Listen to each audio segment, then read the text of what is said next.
in Texas.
Holy shit. What's up, everybody? It's your boy, the Triple B, Big Bad Bob here with you.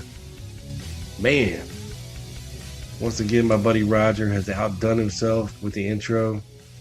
Almost starting to sound like a real goddamn show around here. Dude, it's killer. I love it. Hopefully everybody else likes it. Gets me pumped up to do the show, for sure.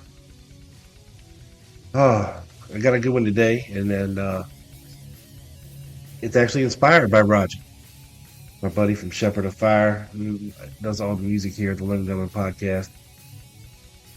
He asked me to do a show about Richard Helms. So we're going to kind of get into some of that Richard Helms, Colby CIA talk today, and try to dig in a little bit, because the CIA really got exposed in the 1970s through Watergate and the Senate hearings, and a lot of it was as with Richard Helms at the head of it. So there's always been a big giant stain on Richard Helms' career. And to hear this guy talk, and you can listen to his HSCA testimony, it's pretty wild. He's definitely a character. I mean, all these CIA guys were back in the day, but Helms in particular is a funny one. Big Bad Bob here with you for Silk City Hot Sauces. Why Silk City? Because this hot sauce comes to you directly from Paterson, New Jersey, also known as Silk City. These hot sauces are 100% natural, gluten-free, vegan, contain no chemicals, fillers, dyes, or junk. Everything is packed into recyclable glass containers because glass doesn't leach weird flavors into the product. All other hot sauces are sourced in small batches from locally bought fresh peppers. It's all about the pepper, people. I'm telling you. Your boy, Big Bad Bob, loves his food like he loves his women. Hot and spicy, but not so hot you can't eat them. So, if you love yourself some sauce and you're tired of trying to transform your bland meat into something edible, with the tip of a jar, you will transform your life forever. Head over to silkcityhotsauce.com, place an order, and upon checkout, enter the code GUNMAN, that's GUNMAN, for 20% off of your entire order. You won't regret it. Thank me later. Peace. So, I can sit here and I can give you the Wikipedia version of Richard Helms, and read you his biography and all that. But if you're that worried about all that when he was born and his background and that, you can read up on that. But I came across I guess it's an in memory and appreciation of CIA Director Richard Helms on the actual CIA website. Um, so this is an official CIA in memory and appreciation uh, writing on Richard Helms from their perspective. We all know it from our perspective. You know, when we think he's a weasel and a dirtbag and a two-faced piece of shit and a liar and, you know, just dirty to the core. Um, but let's hear things from the CIA perspective because it's always good to get, you know, the other side's perspective. And this was actually approved for release by the CIA in February of 2008. And it was written shortly after he passed in 2002. And the author of this, David Robarge, worked as a research assistant for Richard Helms while the ambassador was writing his memoirs and also interviewed him extensively for other historical projects. In the course of those and many other professional and social contacts with the ambassador and his family, the author came to regard Helms as a friend and counselor. So, of course, Richard Helms was the director of the DCI from 1966 until he was fired by Nixon in 1973. Central Intelligence Agency, Allen Dulles, once told Congress should be directed by a relatively small but elite core of men with a passion for anonymity and a willingness to stick at that particular job. Richard Helms, the eighth director of Central Intelligence, who died in Washington on the 23rd of October 2002 at the age of 89, embodied those qualities. He was among the last of a dwindling group of trailblazers who dominated American intelligence for much of the Cold War. When Helms entered on duty with the new agency 55 years ago, he was one of a cohort of young veterans of clandestine warfare during World War II who chose to stay in the secret world to fight a new and in many ways more formidable enemy. Seemingly unnatural at managing secret operations, Helms rose from desk officer to the Director of Central Intelligence and came to represent a new type of government professional, the career intelligence officer. Steeped in the culture of clandestinity, yeah, that's a word, clandestinity, and devoted to the agency as an institution, intelligence work, Helms would later say, was not merely a job, but rather a calling. Um, and of course, it goes into his formative years. He was born in 1913 into a family of means and international connections. Helms grew up in Philadelphia, New York. Upper middle class, well educated, well traveled, interested in good schools and sports, with a social life centering around the country club. Helms took part of his schooling at academies in Switzerland and Germany and became fluent in French and German. In 1931, he entered Williams College and majored in literature and history. He became class president and head of the school paper and was voted most respected, best politician, and most likely to succeed.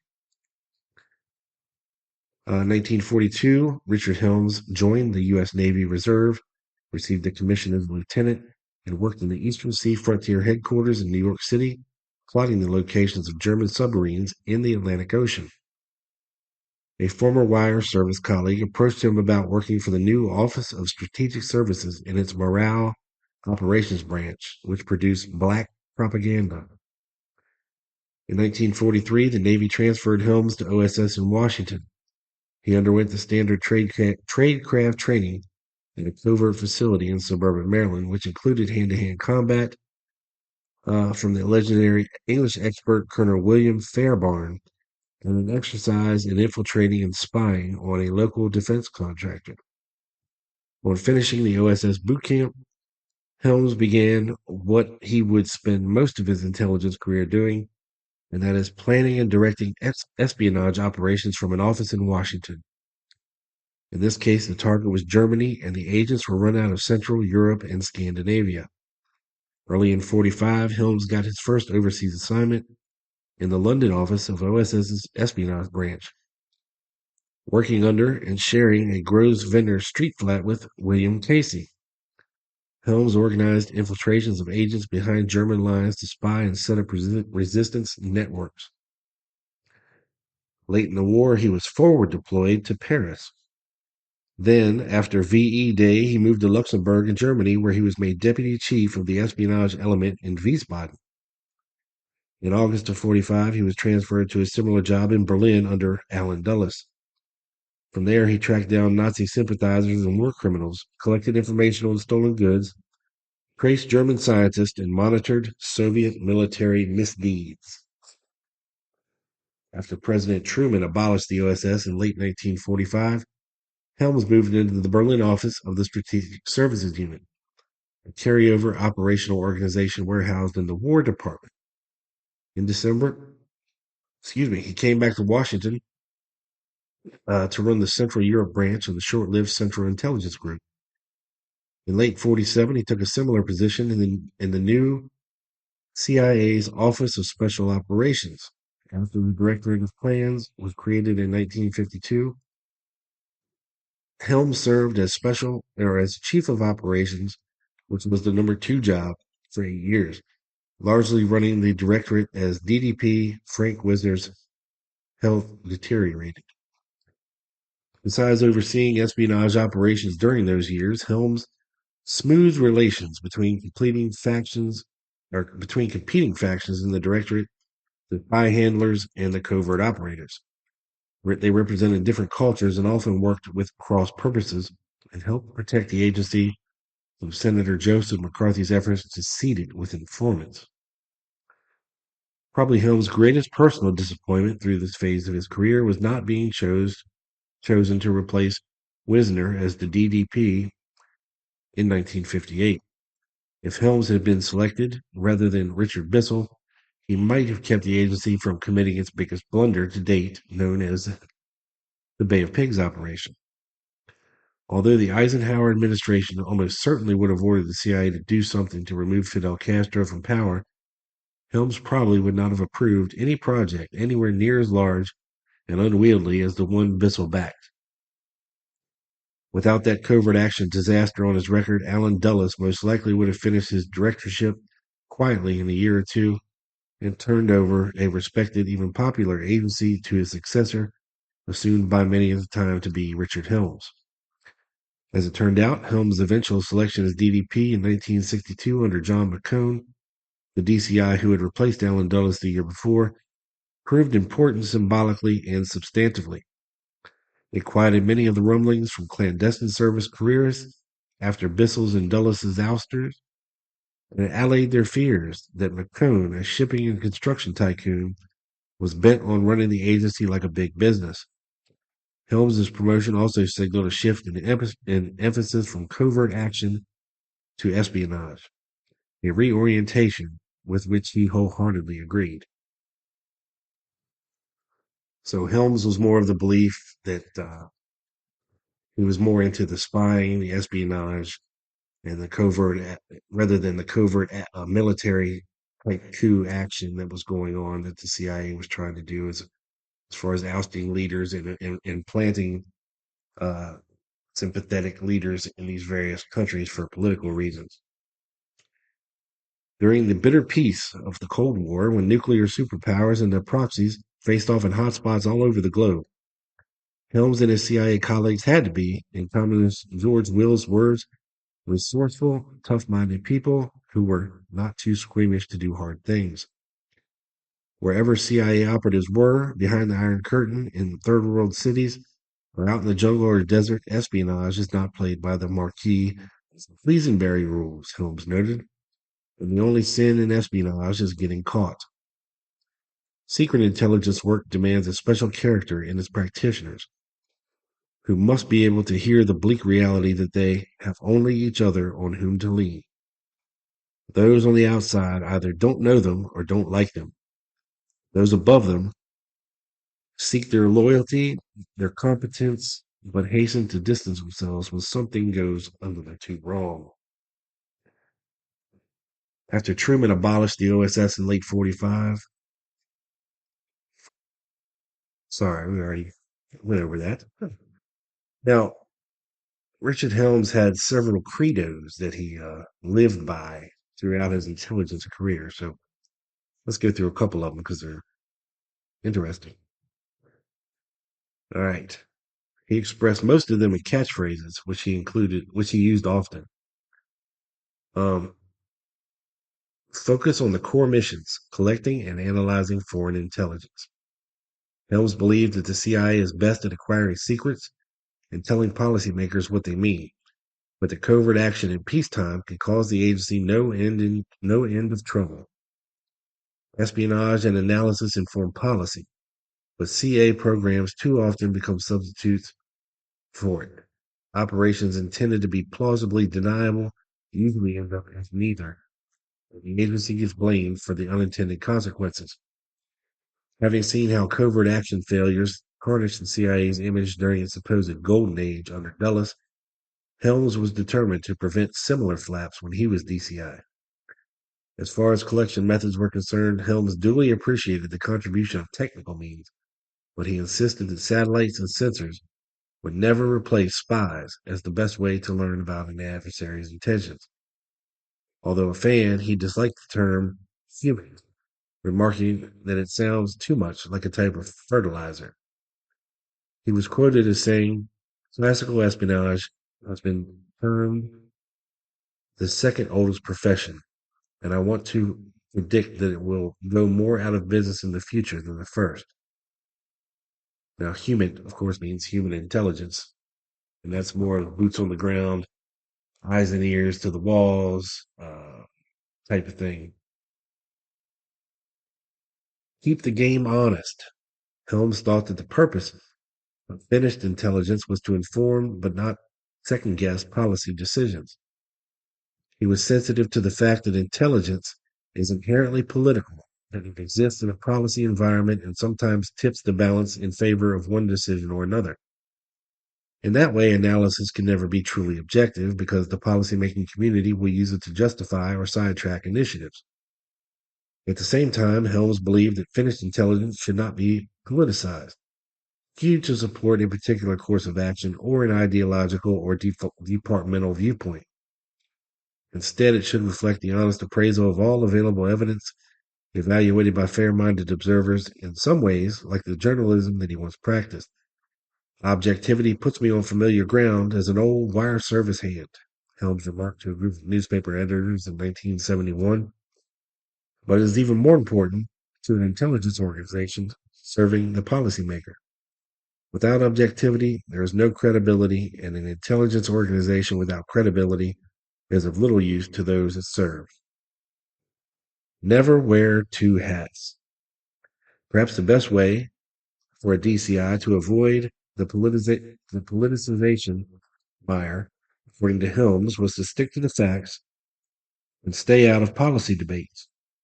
Unless explicitly requested, Helms avoided offering advice that would tie the CIA even indirectly to a policy outcome. Otherwise, the agency's most valuable commodity, its reputation as a source of independent, unbiased information and analysis, would be devalued, and the CIA would become just another voice in the chorus of policy advocates. According to Kissinger, Helms never volunteered policy advice beyond the questions that were asked him, though never hesitating to warn the White House of dangers, even when his views ran counter to the preconceptions of the president or his security advisor. He stood his ground where lesser men might have resorted to ambiguity. Helms recalled that at meetings in the Johnson White House, the other people present had to be a little careful about the way they pushed their individual causes, because they knew very well that I probably had the facts fairly straight and wouldn't hesitate to speak up. To him, that was the best way a DCI could serve a president. Stay at the table.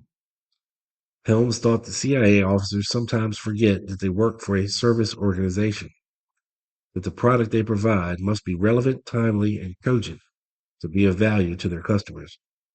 If the agency prepares analyses that are out of date by the time they are received, deal with topics that policymakers are not following, or are crafted in ways that do not resonate with consumers, the CIA will lose its audience. On the operations side, Helms acted from the presumption that presidents are not going to get done what they want done, whether the DCI or the agency likes the idea or not. A naysaying CIA will find itself left out of discussions about activities that it may be able to do better than anyone else. The agency, Helms said, is part of the president's bag of tools, and if he and proper authorities have decided that something has to be done, then the agency is bound to try to do it. Serve only one president at a time. Henry Kissinger has observed that Helms never forgot that his best weapon with presidents was a reputation for reliability. Any DCI, Helms believed, must adapt to the chief executive he works for and has to suppress political or other differences that may arise when a new occupant enters the Oval Office. Living through the changes from John Kennedy, whom he often observed while DDP, to Lyndon Johnson to Richard Nixon, Helms saw that presidents have their own appreciation of intelligence and their own way of dealing with the CIA. They may be fascinated with certain kinds of secret information or types of clandestine activity, or they may not be interested in intelligence at all. A DCI who does not learn to live with those differences or tries to oversell the agency or obstruct policy will soon find himself disinvited from the Oval Office, which Helms watched happen with McCone and Johnson. We would have a very strange government if everybody with an independent view of foreign policy decided he was free to take or not take the president's instruction according to his own likes and beliefs. And lastly, make intelligence a profession, not just an occupation. Helms had little time for officers who joined the CIA for any reason other than to serve their country by making intelligence their career. There was a big difference between that and being a careerist, however. With his characteristic bluntness, Helms warned a new class of trainees in 1960 that figuring out where you'll be in 5 years is a feckless exercise. If you're already concerned about promotions and prerequisites, you're wasting your time and ours. You're either getting a kick out of your organization or not. If you are not, you'd be better off outside. You are the agency, its future. It will be as good or as bad as you are. No genius in command will ever change that fact. But you are not God's gift to the CIA, and you have not been sent here to rearrange it. Committing one's life to the profession of intelligence often exacted a high price. But as Helms told an assembly of agency employees in 1996, an alert intelligence community is our first, best line of defense. Service there is its own reward. I just want to pause here for a second and kind of explain things that, you know, after Helms uh, was replaced as the DCI, it became more of a, let's just say, an office position with a plaque that didn't really require much uh, former intelligence training or CIA or agency employment. Richard Helms was probably the last, probably lifelong intelligence operative to have ran through the ranks of the Central Intelligence Agency to be director of Central Intelligence. He lived it, he breathed it, he loved it, and he lived it. You know, it was, and of course, this is a roses and fairy tale uh, angle, of course, from the CIA itself. Um, but you can see where you can see why Richard Helms is the way he is when it comes to dealing with certain people. And he did have some good philosophies, if this, you know, autobiographical article is to be believed. Now, at this point in the narrative, let's kind of take a sidestep, if you will, and hear from Victor Marchetti. Victor Marchetti wrote The CIA and the Cult of Intelligence in the early 70s. And he also served under Richard Helms when he was at the CIA. And of course, Victor Marchetti uh, believes that in some way the Central Intelligence Agency was involved in the assassination and the handling of Oswald. So let's see what Victor Marchetti, somebody who actually served under Richard Helms, has to say about him. So um, the question is, do CIA agents tend to be Ivy League types, well-born, upper class? Marchetti says, at the time I was there, yes, most of them were Ivy Leaguers. It was a carryover from the wartime OSS, and the agency was heavily seated with Harvard, Yale, and Princeton kind of guys, especially at the top. Although, as you got more into paramilitary aspects, you began to run into West Point, Annapolis men, ex-Marines, Notre Dame men. Question, isn't William Colby, who runs the agency now, an Ivy type? Marchetti says, well, Colby's not quite Ivy. He went to Princeton, but he's more a middle-class boy. He's not the same as a Richard Helms, the director when I was there. Colby's family does not have money and a high social position like Helms's family did. They are connected with James Pierpont Morgan, J.P. Morgan. There's a difference. Colby is a reflection of what's beginning to happen at the agency, where it once was a kind of aristocratic club of smoothies who were doing this because it was part of their patriotic duty and fun. It has now become one cut below that. It's now becoming something more like the military, a covert military. Colby's a good example. He lives in the suburbs of Virginia, not in Georgetown. He's not on the cocktail circuit. He's active in the Boy Scouts. He's an Irish Catholic, a bit fanatical. Question, is Howard Hunt, the Watergate conspirator, a Brahmin like Helms? No, he's more like Colby. He went to Brown. Hunt never really understood the upper class view of intelligence. For the upper class, a lot of this was just a game that they didn't take all that seriously. But a guy like Hunt accepted the war with communism at face value. I think he's very pathetic. He ended up being about as simple minded as his friend William Buckley. Hunt is basically dumb. He's just not very smart. These guys who are so vehemently anti communist have a religious need to hate something, not to believe in something. A Hunt, a Buckley, they don't believe in America. They have a negative belief that there's something evil out there, something attacking us.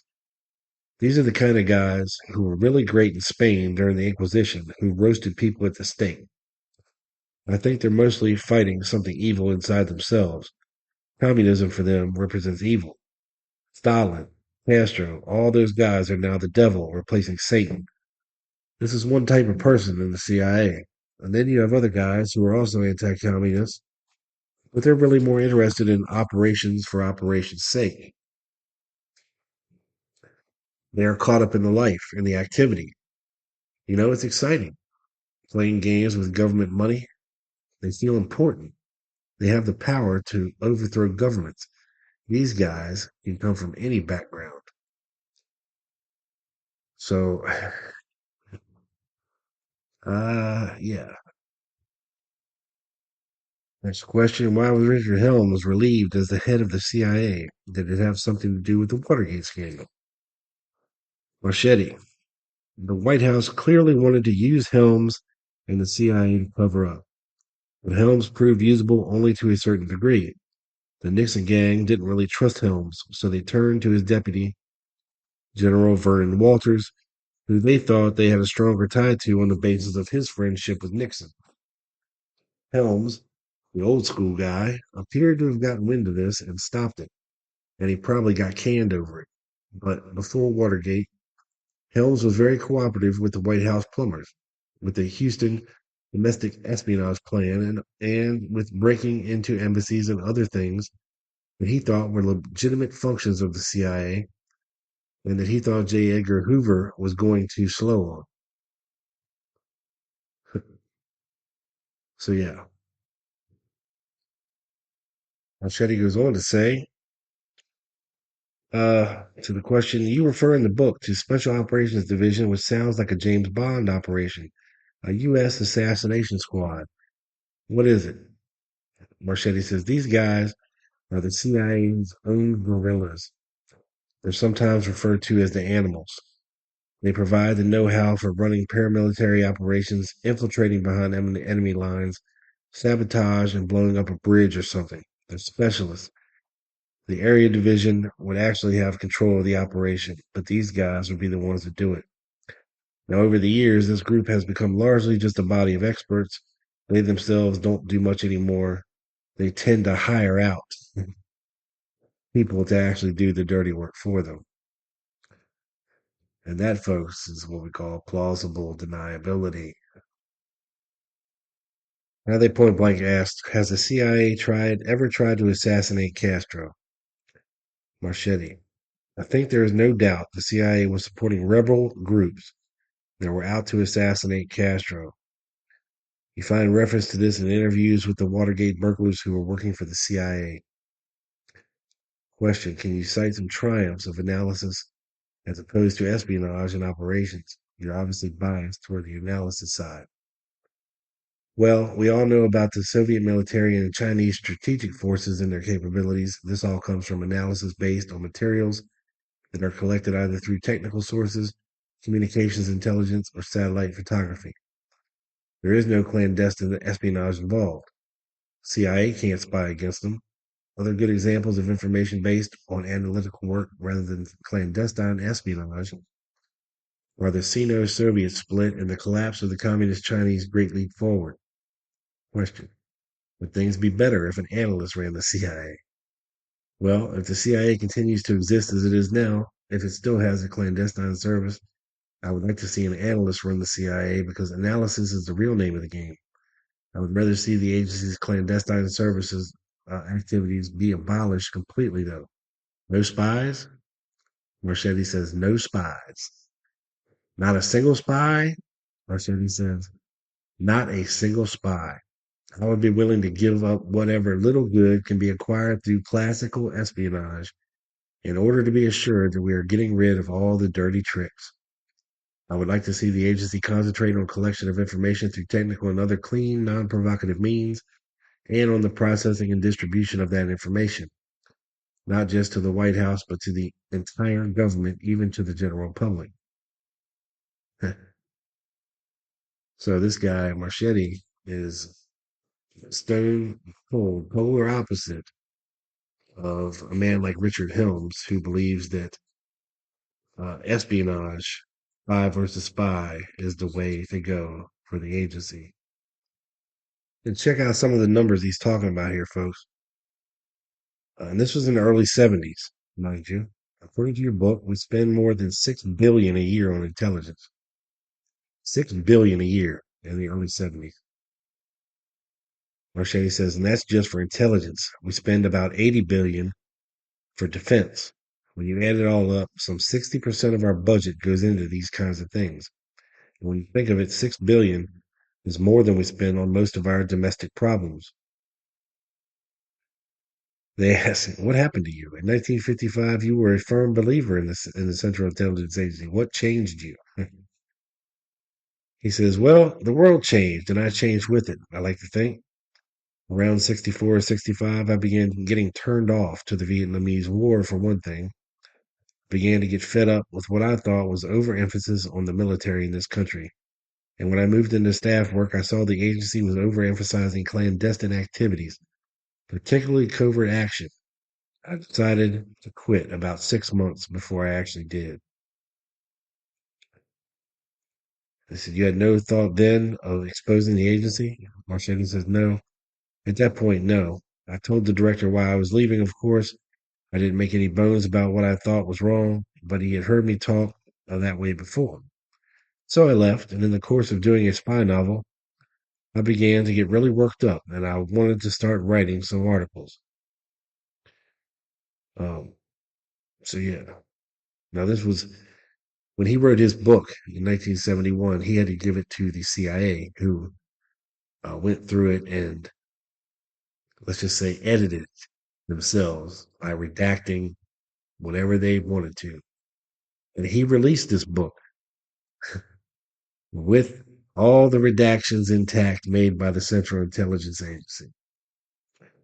So a lot of things are just redacted in his book. It's pretty crazy.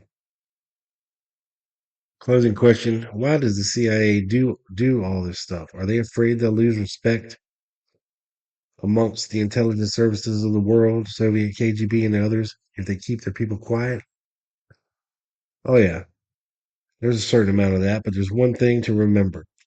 If I had worked for any other espionage agency in the world, I would probably be dead by now.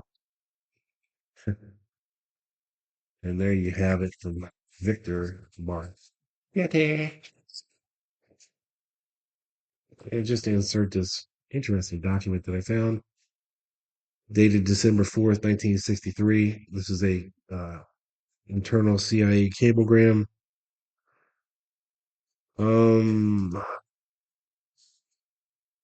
fully reviewed May of 1976. Don't know when it was actually released. It was to the director of the CIA. Redacted. Source redacted. Said he saw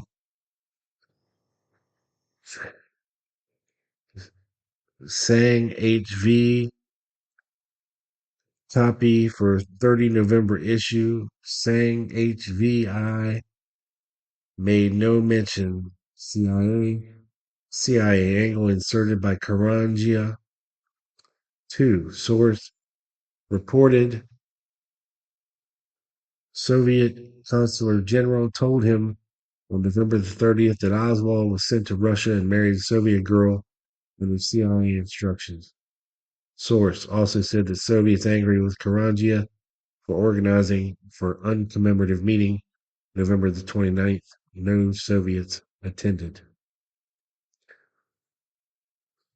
So there you have the Soviet consular general saying that Oswald was sent to the USSR to meet and marry a Soviet girl under CIA instructions. Interesting. But the one thing that really tarnishes Helms' legacy is, of course, Watergate. If it had not been for Watergate, which opened up the American government like an archaeologist's trench, Helms would have retired and remained unknown in most part by the general public. Even now, he remains an elusive figure. Despite dozens of congressional hearings, he does not give interviews. His friends are cautious in discussing him. His enemies found him hard to fathom even when they worked down the hall. And nobody connected with an intelligence agency really believes in letting facts speak for themselves.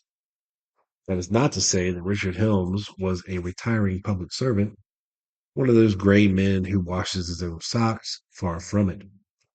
He was personable and good looking in a dark, brilliantine sort of way, and he got about a good deal socially. He even dated Barbara Howard, and he was never at a loss for a luncheon partner.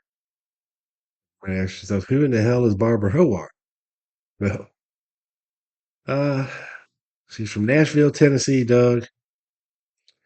She was a writer known for Who's Who, We Interrupt This Week, and The Trials of Harry Kissinger.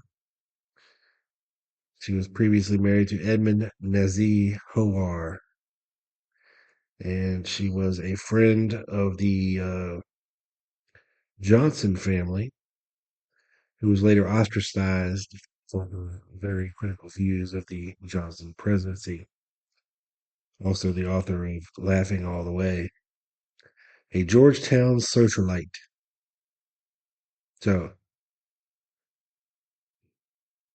seems like a fun loving gal.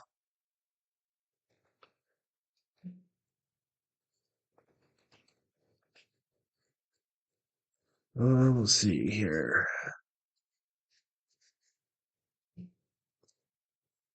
The CIA lives on a kind of sufferance, and it was Helms' job to see that the agency's fragile charter survived intact. He often lunched with the kind of men, senators, senior government officials, important journalists, whose goodwill, whose trust, in fact, gave the agency the freedom from scrutiny it needed to do its job. One of the men Helms used to see regularly in this way was C.L. Sulzberger, the diplomatic correspondent for the New York Times. They would lunch at Helms's regular table at the Occidental and talk about Soviet strategic capabilities, Greece and Cyprus, and why the North Vietnamese failed to stage an offensive during Nixon's trip to Peking, things like that. Helms told Sulzberger once, "I tell you almost anything." Note that he said, I note that he didn't say, "I tell you almost everything." He said, "I tell you almost anything." Helms's reputation in official Washington, as opposed to his broader public reputation, which was more recent, more sinister, and less precise, is that of an able, honest man with the emphasis on honesty. The journalists who talked to him and the congressmen who he briefed over the years trusted Helms implicitly. Even at the height of the war in Vietnam, when Lyndon Johnson was calling for progress, reports, as a patriotic duty, Helms would go into an executive session with Senator Fulbright's committee and tell them the bad news. Like Sulzberger, the senators convinced themselves that Helms told them just about anything. They did not grasp the extent to which he answered questions narrowly, or phrased himself exactly, or volunteered nothing. Not even that covers it. There are some secrets he just flat out lied to protect, and Helms knew a lot of them. Until he became DCI, Helms's entire career had been in the Deputy Directorate for Plans. He had lived through every bureaucratic battle in Washington and knew the details of every operation abroad, not just routine agent running, but Cold War exotica, involving Ukrainian emigres penetrating the denied areas of Russia, Polish undergrounds, counter-guerrilla operations in Latin America, the acquisition of the Galen organization from Nazi Germany at the end of the war. The world looked quite different in the early years of the Cold War, and things that seemed demented or criminal now sometimes looked plausible then. Helms knew every crazy, crack-brained scheme dreamed up over drinks late at night, or meticulously in the committee where men were sometimes crazier still, and he knew what would happen if these things ever got out. It was bad enough having Jean-Paul Sartre and half of Black Africa thinking that the CIA had killed Lumumba. What would happen if the New York Times found out about secret drug testing, links to the mafia, poison pen devices, Helms knew secrets which could wreck the whole CIA and leave the United States with a crippled intelligence agency or no intelligence agency at all? There's only one man with the right to ask questions about such things, the president. And if the president were to ask clearly and unmistakably, "Dick, what about this story? The CIA tried to kill Castro with the help of the mafia. Is this true?" Helms would have to answer a question like that. But God forbid the president should ever ask. Once you begin to look into such matters, there were no telling what you'd find, or what would follow, or where it would end. So, I think we got a pretty good idea of exactly who Richard Helms was, what he stood for, the way he ran the CIA under him, uh, and why he believed in what he did. Following the assassination of President Kennedy, it fell into Helms' lap to investigate Lee Harvey Oswald on behalf of the CIA. And of course, this is the guy who knew where all the bodies are buried and everything's going on and what everybody's up to. In fact, in one of the most recent document dumps, formerly redacted, we get this. Uh, we get this internal CIA memo. There's a memorandum from Mr. Lyle Miller, Deputy Legislative Counsel, from Scott Breckinridge, Deputy Inspector General, on the subject of the estimate of number of CIA employees involved in support of Warren Commission.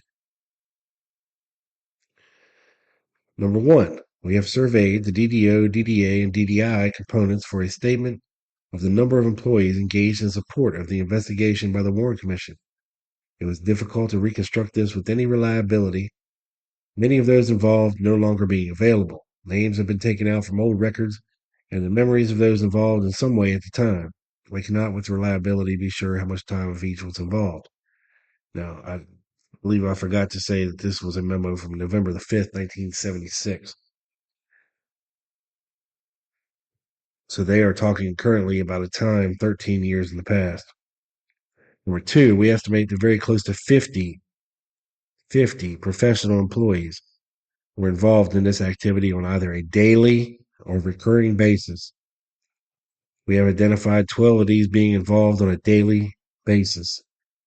There obviously were others involved on occasion, but not regularly. In addition, there were a number of secretarial and clerical employees who provided support and who were not counted. The number may be greater than 50 professionals estimated above. Attached for your information, but not for release to the Downing Committee, is the summary worksheet on this. This memorandum is classified confidential because of its attachment. The information in this memorandum can be extracted and passed to the Downing Committee on an unclassified basis. Scott Breckinridge. Now, the attachment for this specifically goes into CIA personnel involved in the Oswald case during the existence of the Warren Commission. And these are all who were um, involved on a daily basis, folks. Daily basis. And it starts from the top under McCone. This is not daily basis, but they were aware of what's going on.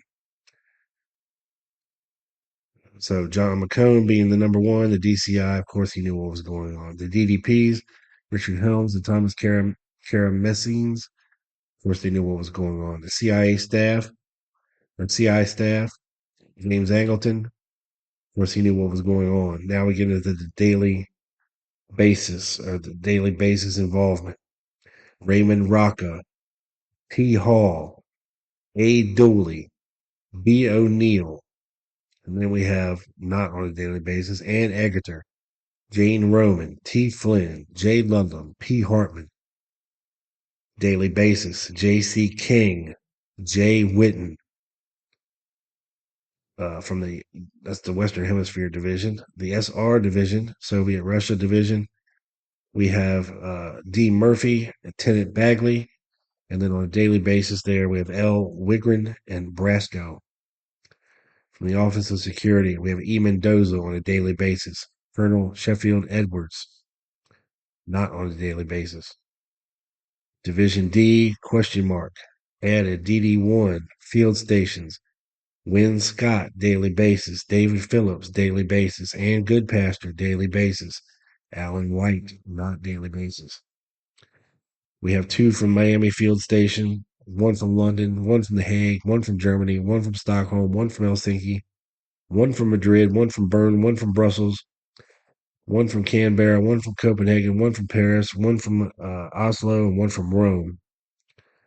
Soviet SATOPs. Paul Dillon, Don Vogel, Cynthia Hausman, Robert Steele. Cuban Ops, Francis Sherry, Stan Archenhold, Joseph Piccolo. So, from this list,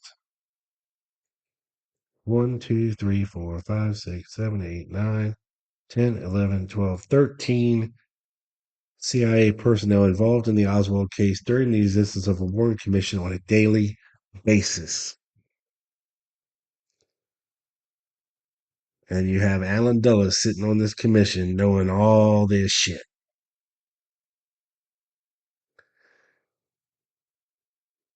And not that I think that the CIA was involved per se, but there was a lot of shit that they did not want to get out to the public. This is a lot of cock blocking, a lot of monitoring to make sure that things did not get said and things did not get out that put the CIA in any kind of bad light. Um, so that's a little illuminating for sure. Now, let's get into some CIA tactics, if you will. Thought this was interesting. Another interview with Marchetti. Question: if you were, as an agent, in trouble somewhere in America, Marchetti interrupts, I was never an agent, I was an officer. Okay, well, if someone were an agent and they were involved in something and nobody believes they're an agent, he is arrested and trying to communicate, let's say, and he is one of you guys, what is the procedure? Marchetti, I kill him. Question. If I were an agent for the agency and I was involved in something involving the law domestically in the FBI, would I have a contact to call? Marchetti, yes. A verification contact? Marchetti, yes, you would. Would I be dead? It would all depend on the situation. If you got into bad trouble, we're not going to verify you. No how, no way. But there is a call mechanism set up. Marchetti, yes. So it is conceivable that Lee Harvey Oswald was, Marchetti interrupts, that's what he was doing. He was trying to call in and say, tell them I'm all right. Question, was that his death warrant? Marchetti, you betcha. Because this time he went over the dam. Whether he knew it or not, or whether they set him up or not, it doesn't matter. He was over the dam. And at this point, it was an executive action. Question, is the contact person's name ever the name of someone who is not necessarily an active agent, but is just a contact person? Marchetti, that's right. Then that person would go up to the next level. Marchetti, that's right. And it will be a funny name, a pseudonym. Like, for example, you would have a number to call. If you were my agent and you got yourself into a peck of trouble, you might try to contact me, but maybe you can't get through to me. Question, I would contact you by telephone, right? Marchetti, yes. But I might have covered my tracks real good, so you can't contact me by telephone. In other words, I can contact you, but you don't contact me. But I give you an unintelligible number. So you call him, and I've already talked to him and said, don't touch him. You're screwed. But you would use for that a middleman, people who were not necessarily active agents or agency people, right? Marchetti, that's right. Most likely they would be cutouts. You would have to call indirectly. Could Oswald have had a name? Marchetti, he was probably calling his cutout. He was calling somebody who could put him in touch with his case officer. He couldn't go beyond that person. There's no way he could. He just had to depend on this person to say, okay, I'll deliver the message. Now, if the cutout has already been alerted to cut him off and ignore him, then he probably wouldn't even answer the phone or entertain a conversation with this person. Question, would CIA agents have been in the Dallas jail as part of the investigation? Marchetti, well, I've been put into jails to interrogate prisoners undercover before. Question, so it's not inconceivable that a CIA agent of some type could have been there. Marchetti, that's the name of the game. Get it whatever way you can. Pretty wild stuff. So was all this hustle and bustle and fluff and what if some of these tramps were undercover CIA agents put into jail to monitor Oswald? What he's doing in there, what he's saying, what he's doing. And of course, I'm sure that some of these uh, Dallas police officers were also domestic contacts of the CIA, which they used to obtain information as well. And in another part of this interview, and I thought it's got a lot of good nuggets in it. Um, they asked him, "Do you think the CIA was involved in any way with the assassination?"